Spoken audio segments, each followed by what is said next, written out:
सप्तम स्कंद प्रथम अध्याय श्री शुक उवाच एवे शुण नृपमणि हरिचरित सुधावाणी जन्मवासना कर्म फले प्राणी भुंजती मही तले सप्तम स्कंदे भागवते कहिबा शुण एकचिते कर्मवासना रूप धरी बेनि प्रकारे से संचरी शुभ अशुभ बेनि पदे प्रकाश करे हेतु भेदे महत अपमान कोपे जानती से आपणा समीपे पुणी मागंती अनुग्रहे जे कर्म शुभ फल भये शुण कहिबा प्रिय भावे जे तई जेमंत प्रस्तावे वैकुंठे हरिद्वार पाले जय विजय महाबले से दुई भाई हरिद्वारे खटंती सेवा अनुसारे तपी मानक कोप फले जन्मिले असुरंक कोले ब्राह्मणे अपराध करी जन्म लभिले देह धरी असुर वंशे अवतार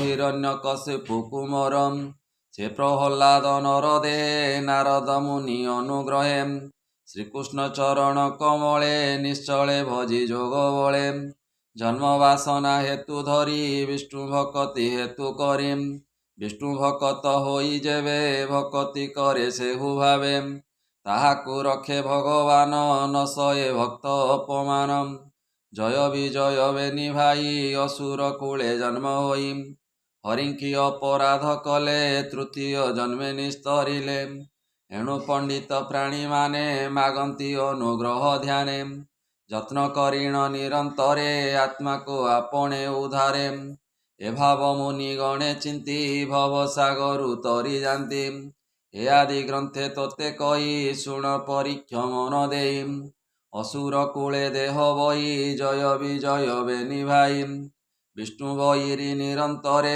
स्वभावे असुर व्यवहारे ताहांक कूले प्रहलाद हरि भक्त मध्य भेदम हे पिता पुत्र मध्य गते गुण वासना अनुमते महांत कोप अनुग्रहे वासना भेद ए संशये वासना बले कर्मजात हरई प्राणी करचितम ए पंच प्रस्ताव कारण धर्म नियम कथा शुण प्रथम अध्याये प्रस्ताव कहिबा पिता पुत्र भाव हिरण्यकशिपु कुमार विष्णु भक्त मध्य वरम ब्राह्मण सापे बेनि भाई असुर रूपे जन्म होई इंद्रर अर्थे भगवान असुर करिबे निधनम एणु कश्यप गृह नारी से दीति मने कोप करी पुत्रंक मरण विश्वासे निर्घातर वेद सदिशे हेमंते मुनि वाक्य शुणी बोले सानंदे रूपमणि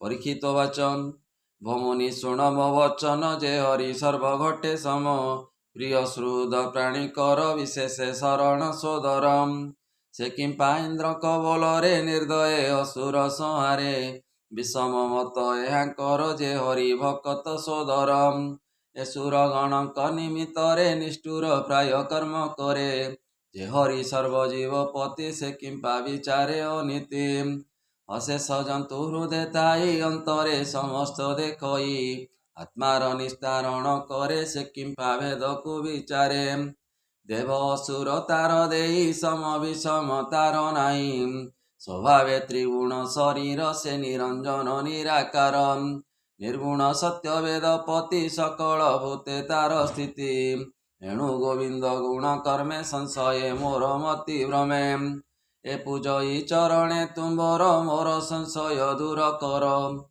श्री शुकवाच भरूप तोर साधुवाणी तुझे पचारु परिवाणी अद्भुत विष्णुर महिमा के जानी पारे गुण सीमा ए ग्रंथ भागवते पुण ए विष्णु भक्ति लक्षण परम पुण्य हेतु वाणी जे शुणे जेवा मुखे वणी नारद आदि मुनि गणे जहा भजंती अनुक्षणे व्यास चरणे से भी मुई कहिबी जहा मु जानई से हरि स्वभावे निर्गुण प्रकृति परम कारण स्वभावे सर्वगुण पर ब्रह्मा शंकरे अगोचरम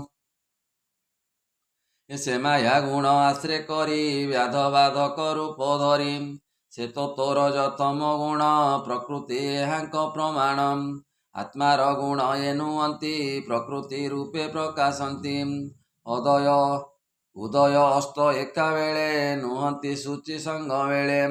ସୃଷ୍ଟି ପାଳନ କାଳେ ହରି ସତଗୁଣକୁ ଆଶ୍ରୟ କରି। ଦେବତା ଋଷି ରୂପ ହୋଇ ସ୍ୱଧର୍ମେ ସୃଷ୍ଟିକୁ ପାଳୋଇ। ରଜଗୁଣକୁ ଆଶ୍ରୟ କରି ଅସୁର ଗଣକୁ ନିସ୍ତାରି। ଏ ଯକ୍ଷ ରାକ୍ଷସ ତମ ଗୁଣେ ଭଜଇ କାଳର ପ୍ରମାଣେ। ଜ୍ୟୋତି ଆକାଶେ ପ୍ରକାଶଇ ବିଚାରେ କାହିଁ ନ ମିଳଇ। କାଷ୍ଠ ସଂଯୋগে ଅଗ୍ନି ଯେନେ ଜଳେ ବାୟୁ ସଞ୍ଚାର ସ୍ଥାନେ। ଆକାଶେ ଯେନେ ଜଳ ଘଟେ ତେମନ୍ତ ରୂପେ ସେ ପ୍ରକଟେ। ମାୟାରେ ନାନା ରୂପ ହୋଇ ସେ ମାୟା ତାକୁ ନ ଲାଗଇ। ଏହା ବିଚାରି ମୁନି ଜନେ ଆତ୍ମାକୁ ଆତ୍ମା ଅନୁମାନେ। ସଂଶୟ ନ କରନ୍ତି ମନେ ହରି ବିଷୟ କ୍ରୀଡ଼ା ସ୍ଥାନେ। ସେ କାଳେ ମାୟା ଯୋଗ ଅର୍ଥେ ପୁରୁଷ ଜୀବ ଏଇ ମତେ। ରଜଗୁଣରୁ ସୃଷ୍ଟି କରେ ସତରେ ବ୍ରହ୍ମ ରୂପ ଧରେ। ଦେବାଦି ଯୋନି ଦେହ ମଧ୍ୟେ କ୍ରୀଡ଼ା କରଇ ସେ ଅବାଧେ। ରମିବା ଅର୍ଥେ ଭାବଗ୍ରାହୀ ଅଶେଷ ଜନ୍ତୁରୁ ଦେଶେଇ। କ୍ରୀଡ଼ାର ଅନ୍ତେ ସେ ଆପଣେ ସୃଷ୍ଟି ସଂହାର ତମ ଗୁଣେ। ସେ ପୁଣି ସୃଷ୍ଟି କାଳେ ହରି ଜୀବ ପ୍ରକୃତି ରୂପ ଧରି। ପ୍ରଧାନ ପୁରୁଷ ହେବେନି ନିମିତ୍ତେ ତାଙ୍କୁ ସଙ୍ଗେ ଘେନି। ତାଙ୍କ ଆଶ୍ରମେ ସଙ୍ଗ ବେଳେ ଭିଆଏ ନିମିଷାଦି କାଳେ। ସେ କାଳ ହରି ଆଜ୍ଞା ଘେନି ପ୍ରଧାନ ପୁରୁଷ ହେବେନି। ଉଭୟ ମତେ ନାନା ଗୁଣ ସୃଜଇ ସଂସାର କାରଣ। ସେ ହରି କାଳ ରୂପ ଧରେ ସାତୁକେ ଦେହକୁ ଧରେ। ଦେବଙ୍କ ପ୍ରିୟ କର୍ମ କରେ ଅସୁର କୂଳକୁ ସହରେ। ଏଣୁ ସେ ପ୍ରଭୁ ଭଗବାନ ନିଲଭ ପ୍ରଭୁ ଉପାଦାନ। ରଜତାମସ ଗୁଣ ଯେତେ ତାଙ୍କୁ ସଂହାରେ ଅବିରତେ। ଏବେ ଶୁଣ ନରନାଥ ବିଷ୍ଣୁ ଚରିତ ଭାଗବତ।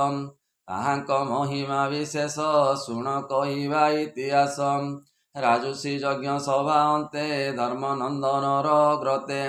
ନାରଦ ମୁନି ଯାହା କହି ସେ ସଭା ମଧ୍ୟେ ପାଞ୍ଚ ଭାଇ।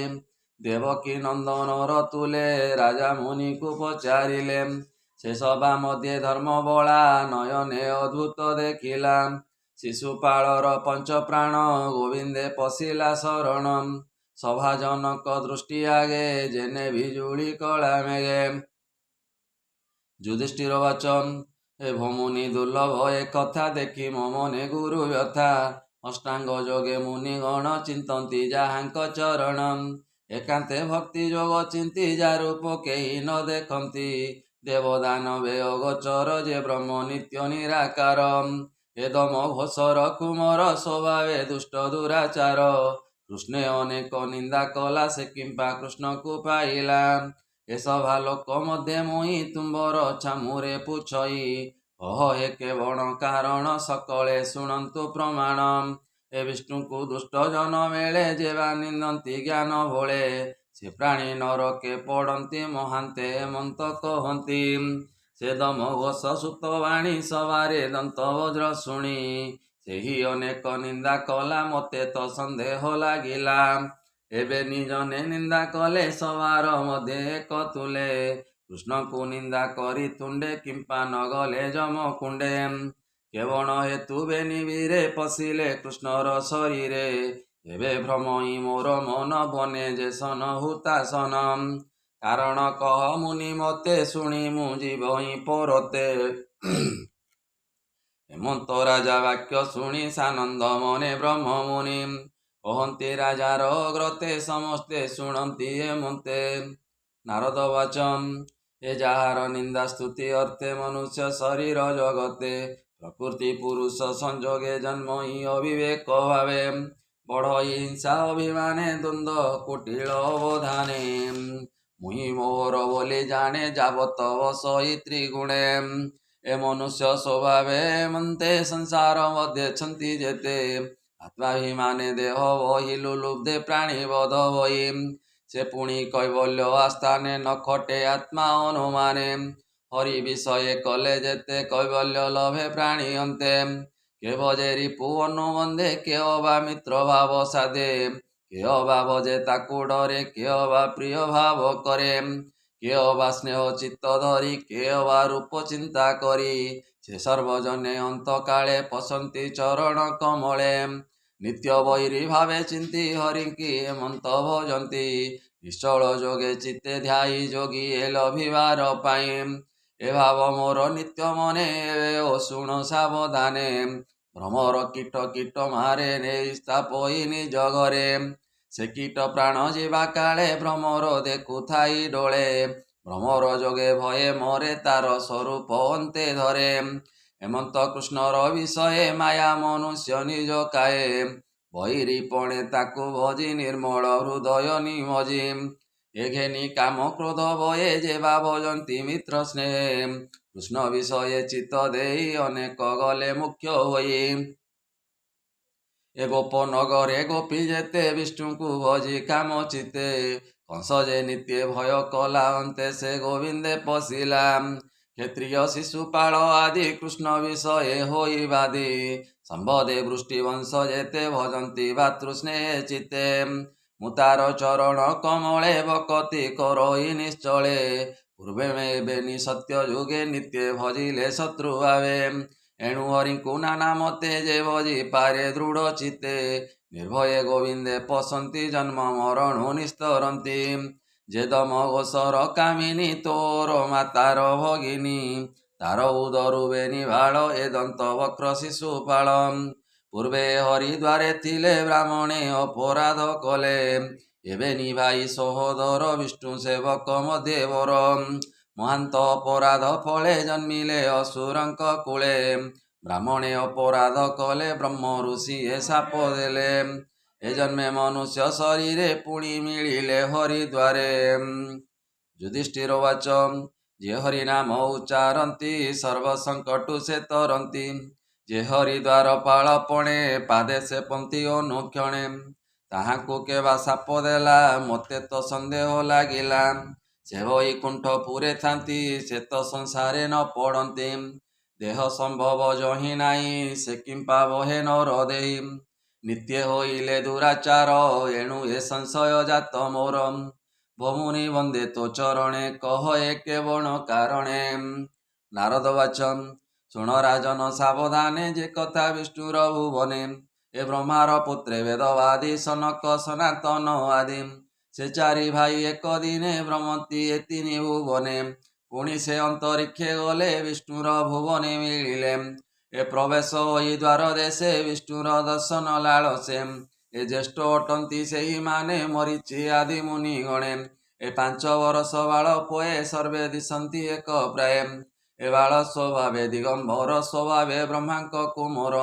ଏ ସନକ ଆଦି ମୁନି ଗଣେ ସେବନ୍ତି ବିଷ୍ଣୁଙ୍କ ଚରଣେ। ଏ ତାଙ୍କୁ ବାଳକ ପ୍ରାୟ ଚାହିଁ ଜୟ ବିଜୟ ବେନି ଭାଇ। ଏ ବାଳକ ଦେଖି ଦ୍ୱାର ପାଳେ ନିଷେଧ କଲେ ତାଙ୍କୁ ବଳେ। ତାହାଙ୍କ ମନ ହରିପାଦେ ପଶି ନ ପାରିଲା ପ୍ରମାଦେ। ଏ ଦ୍ୱାରପାଳଙ୍କ ମୁଖ ଚାହିଁ କୋପେ ବୋଲନ୍ତି ଚାରି ଭାଇ। ତୁମ୍ଭେ ତ ଦୁଷ୍ଟ ବେନି ଭାଇ ଏ ପୁରେ ଥିବା ନ ଯୋଗାଇ। ଏ ପୁର ବୈକୁଣ୍ଠ ଧାମ ପଶି ନ ପାରେ ରଜତମ। ଏଥେ ନଥାଅ ଭାଇ ବେନି ମର୍ତ୍ତ୍ୟେ ଜନ୍ମିବେ ଦେହ ହୋଇ। ଅତି ପାପିଷ୍ଟ ତୁମ୍ଭ ଦେହ ଅସୁର ଘରେ ଜନ୍ମ ହୁଅ। ହେମନ୍ତ ବିପ୍ର ସାପ ପାଇ ପୁରୁ ଖସିଲେ ବେନି ଭାଇ। ଊର୍ଦ୍ଧ୍ୱ ଚରଣ ଅଧୋମୁଖ ତତ୍କ୍ଷଣେ ଦେଖି ତାଙ୍କ ଦୁଃଖ। ଦୟା ବସିଲା ତାଙ୍କ ଦେଇ ସ୍ନେହ ବୋଳନ୍ତି ଚାରି ଭାଇ। ଏ ଅସୁର ହୋଇବେନି ଜନ୍ମ ନିତ୍ୟ କରିବ ଦୁଷ୍ଟ କର୍ମ। ଏ ତୃତୀୟ ଜନ୍ମେ ଜାତ ହୋଇ ସାପୁ ତରିବ ବେନି ଭାଇ। ଏ ବିଷ୍ଣୁଙ୍କୁ ଚିନ୍ତି ଅପରାଧ ପୁଣି ଲଭିବ ବିଷ୍ଣୁ ପାଦ। ପ୍ରଥମେ କଶ୍ୟପଙ୍କ ଘରେ ବେନି ଏ ଦିତିର ଗର୍ଭରେ। ଏ ଜନ୍ମିଲେ ହିରଣ୍ୟକଶିପୁ ହିରଣ୍ୟାକ୍ଷ ଯେ ମହାବପୁ। ଏ ଦେବ ଦାନବ ତାଙ୍କ ପାଦେ ଖଟନ୍ତି ଅପରାଧୀ ଭାବେ।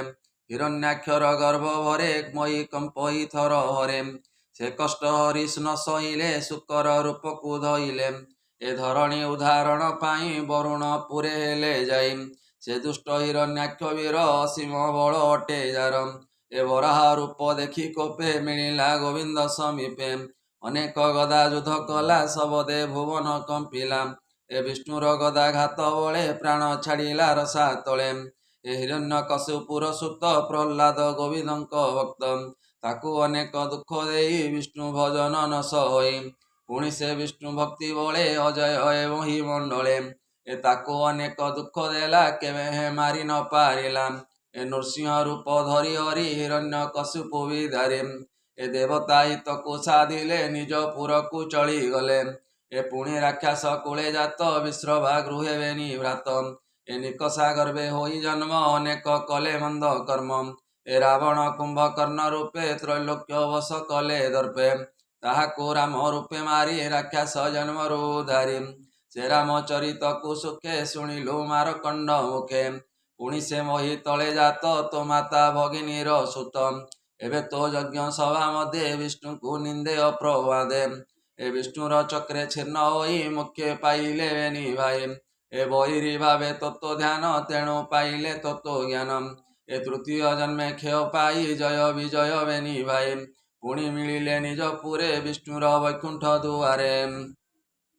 ଯୁଧିଷ୍ଠିର ବଚନ ଏ ହିରଣ୍ୟ କଶ୍ୟପ କି ପାଇଁ ପୁତ୍ରକୁ ଦ୍ରୋହ ଆଚରଇ।